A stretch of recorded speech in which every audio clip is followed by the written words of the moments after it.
आज एगो बहुत ही खुशी के बात बा कि हमार मोस्ट अवेटेड फिल्म प्रजातंत्र रिलीज हो रहा बा 4 अगस्त 2023 के।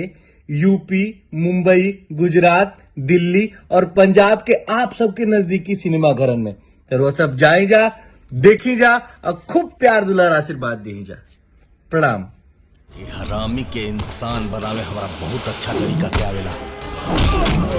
जैसे कि आप सभी जानते हैं कि भोजपुरी इंडस्ट्री के रितेश पांडे जी का फिल्म प्रजातंत्र कल यानी कि 5 तारीख को रिलीज होने जा रहा है और ये फिल्म बहुत ही शानदार होने वाला है। इसमें रितेश पांडे और काजल रखवानी की जोड़ी देखने को मिलेगा। बताया जा रहा है इस फिल्म में एक्शन के साथ साथ प्रेरणादायक भी है, जिसमें लोगों को प्रेरणा तथा प्रजा से जूझ रहे लोगों को एक नई दिशा दिखाने का कार्य किया गया है। हालांकि इस फिल्म में दिखाए गए सारी चीज काल्पनिक है, इसके बावजूद भी अगर इस फिल्म को जो देखता है उसको प्रेरणा जरूर मिलेगा। अगर आप चाहें तो 5 तारीख को जाकर इसको अपने नजदीकी सिनेमा हॉल में देख सकते हैं।